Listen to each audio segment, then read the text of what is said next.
There is no doubt that Nigeria's entertainment industry has opened up the country to the world, from music to movies, theatre and poetry.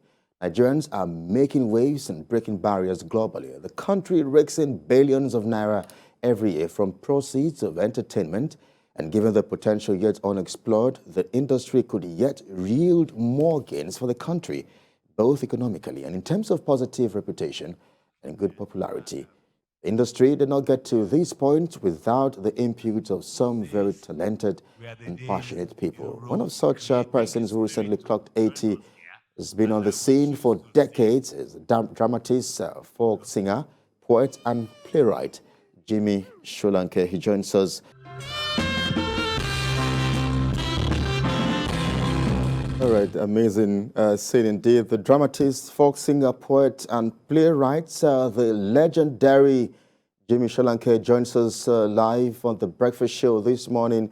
It's good to see you, sir. Such a delight and pleasure to speak with you. I wonder just how it feels to be 80. Well, to be 80, it depends on how you've started living from one. And what have you done with your body? What have you loaded it with? What have you not eaten? How much of this have you done? Because this body itself is a machine. We've been trained in the days of the acting company and all that years ago to keep your body infirm. And so at 80, let me confess, at 80, I'm not even feeling any different. Whoa. There are some small physical exposure and expose that are making you feel, oh, I cannot do as much I can do with that leg. I cannot bend like I used to do anymore. I cannot jump, just turn or just jump. Those are the feelings I have that are different from what me, myself, my total being is. Apart from the physical aging, the physical, texture of ageism, the 1, 2, 3, 4, 5, 6 to 80. Apart from that, I thank God I am just Jimi Solanke.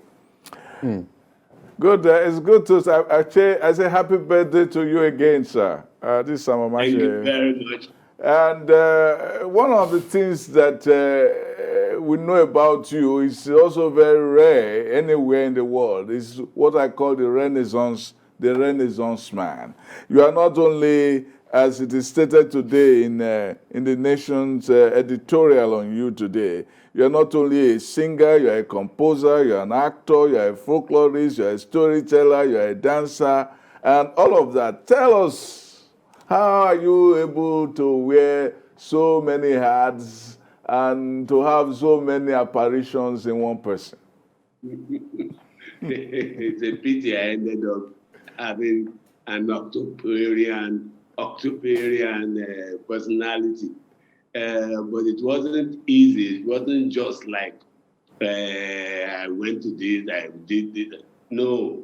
As I was living, I was open-minded to allow my interest to move into so many other aspects of the performing arts. I had the interest in just anything that could come up because I have lived all my life as an artist. If I was born in this era, it would have been a case of looking for materials and money. But I was living in an era where art was for art's sake. Art was for the reason why you are in it, because you love to be in it, because you are devoted, because all you have given your, is like take my life and let it be totally unto you art. So if I run into a workshop, it's dancing, fine, put all body into it and do the dancing until you can dance properly. If it is a workshop, even set design, put your mind into it. I build sets, I build costumes. Some costumes I built a long time ago are still being used, are still being kept in the coffers of the Department of Dramatic Arts, OAU's costume room. They're still there. So it's all that my mind wanted to do that it did. Study that, know it properly. And there are some aspects of me now that people are talking about that I didn't study. It's true, I love a lot of creative artists. I was a friend to many of them. But I never studied creative art. That's why when I wanted to do a program and I wanted some hands-on section of it for children, quickly take some waste and turn it into an art piece and it will be fine. So we started on using paper, colors from pages of newspapers, glue them together, cut them and paste them, and they come out as fine. And when I was studying it to teach it to children, I started doing it. Anytime I didn't have anything to do, I would sit and practice that art. Now I have done over 5,000 pieces of the artworks, and I start dashing them, away. In my house now, I have them thousands. And people are now saying, we want to buy, we want it, we want to do exhibition. So it is what you do with your mind that you gain. That's why they say I'm a folk singer, I am a storyteller. I patiently sat down to study each and every one of these aspects of this octopus. Right, and it's so cheering to see you still in your element. As if I compare Jimi Solanke at 80 as against the fond memories we had of you, of course, it will always remain Uncle Jimmy to many of us who always looked forward to hearing your story time sessions. But now at age 80, you have now, we understand, moved on to Ikpara, your hometown, in Ogun State, to construct what we've seen so far, an amazing collection of folklore center, folklore now, so to speak. Tell us about that journey and what you hope to achieve with that.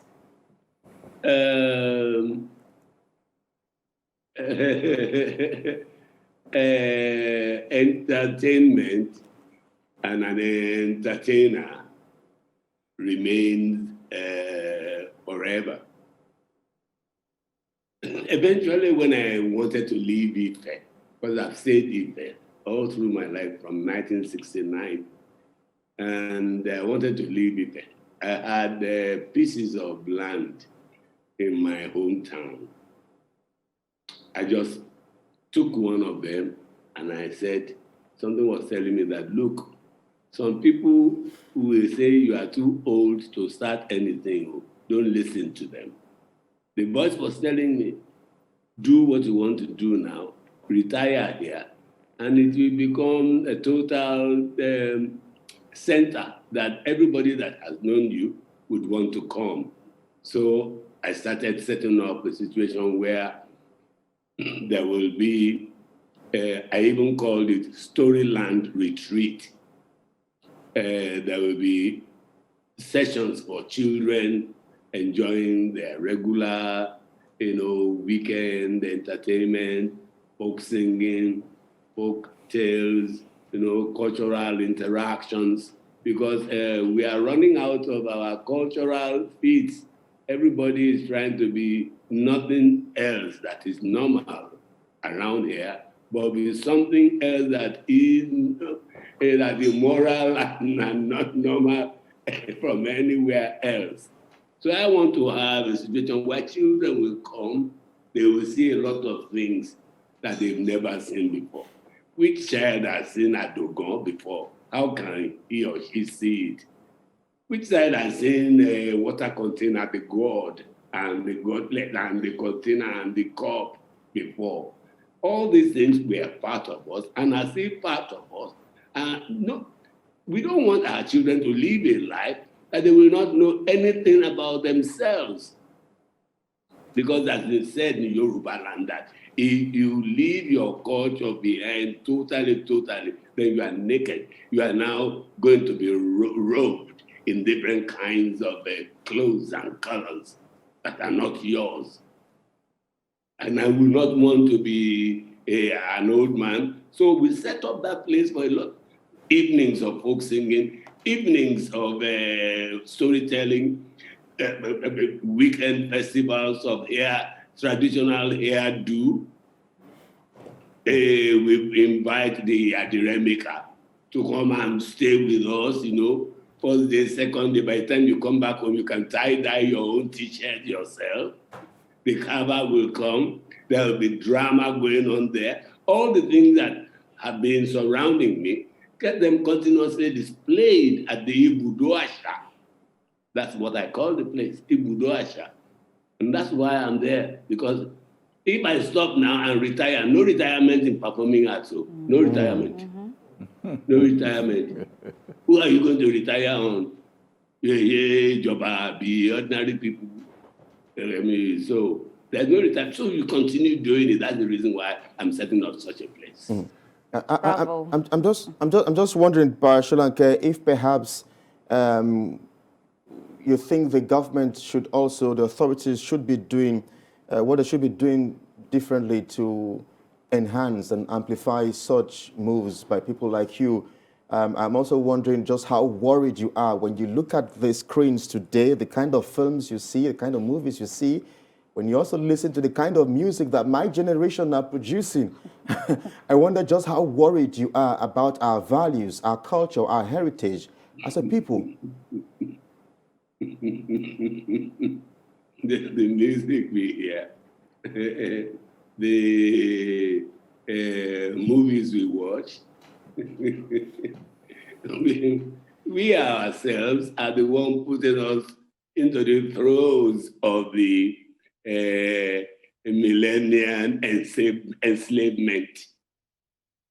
Because everything that are our own, that have even been fine-tuned and reshaped and reaccredited now, does not belong to us. We don't have time for it. We have time for all that. We have time and time and the interest and total love for foreign attitude. Nobody wants to do like themselves anymore. They want to do like other people from other countries, from other worlds and other cultures. That's total enslavement in the 21st century. I plead that we should all come back to our senses and come back to our realism and embrace what are ours. I don't want to comment on any, because you see, I've tried the few films that are, cogent, potent in my thinking to be part of. A few ones people will come and just cameo role, okay. But if I want to talk, I will not call myself a film actor because I've not been acting in films. And the reason why I am an actor of stage, repute in seriousness. When you take a role, you play a role. Okay. Since you are kind of wrapping up, I won't let you go without talking about your collaborations with some people like Roy Chicago, Wale Soyinka, Eddie Okonta, Chris Ajilo. I know you wrote some songs like Unile Gogoro, Ore Titon, and Today You Come, Kakino Be Leather, and so on and so forth. Tell us about your collaborations with some of these people and how those things have helped you to become the Solanke we know today. I'm sorry, I am a very good person. I love being mentored. I love mentoring from people who have watched and swipe their coin.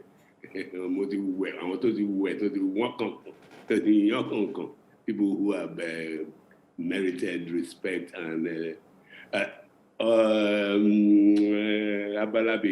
Abalabadandis, they were very close to our house in Olong Sugo, from Chicago, and so I could sneak in from the back gate to sneak in some compositions to them, even when I was in school. That was Oretiton, Nile Gogoro, Kakinobi Leather, and all that. So he was a good mentor. That's where I grew up in my interest in highlight music. And as for Wole Soyinka, when I went to the School of Drama, he was there. There were plenty there. They were all people who had hands in my wanting to be a serious performing artist. All of them, I can name them, but there will be no time for us to say about anything on this program. And I thank you for having had me.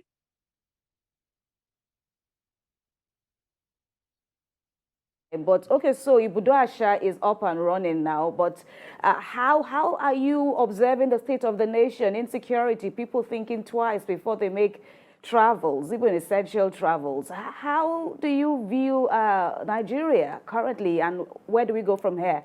That will be a final word from you, but would appreciate if you can make it brief. Thank you. Thank you very much. Back on boy, is the people who are behind this, they know themselves. Soon, whatever it is, circumstances will reach them and they will stop disturbing the owners of the Nigerian land. That is all I can say about that. I believe that once I have asked some people to come to my party in my hometown, and the place was full, only people who started leaving on time, so they will not drive, night time or night files. I believe we will be scheduling our programs at the time that is safe. Start in the morning, on weekend, before 4, people will have enjoyed what we have packaged for them, and they would have taken up for their homes. And insecurity in Nigeria is a handiwork of a group of people, because it does not happen like this. It didn't happen when I was young. It didn't happen when I was growing up to get married. It didn't happen a long time after I've taken care of. Why should it be happening now? You see, when the people who wanted to take the sky, the cumulus of the sky was a very good thing to eat, but at times people will be so greedy and they wanted to take the whole thing for themselves. That is what is happening. They have done it. Well, how can ordinary people like that have money to buy bullets and guns? And there are some people behind it. Let the good Lord beg them and talk to them to stop it. Well, Pa Solanke, it's indeed such a delight and pleasure to speak with you at this time. Dramatist, folk singer, playwright, poet, a man indeed of many shades. Pa Jimi Solanke, the legendary. Thank you so much for speaking with TVC Breakfast. We wish you all the best. And of course, we wish you a wonderful new chapter. The Renaissance man at 80. Thanks again, Pa Solanke, and happy birthday once again. Very happy birthday. Happy birthday. Thank you. All right, so there you go. That's how we wrap things up for this week. And of course, on the show today, we have to go now. Colleagues and I, Kemi and Sam, it's been an interesting week indeed. We look forward to next week. And yeah. But let's tell you that the views and reactions of all our resource persons are theirs and have no connection with TVC News. Well, we'll leave you now with something to start your weekend with, and that is a piece by the legendary Jimi Solanke. Bye now.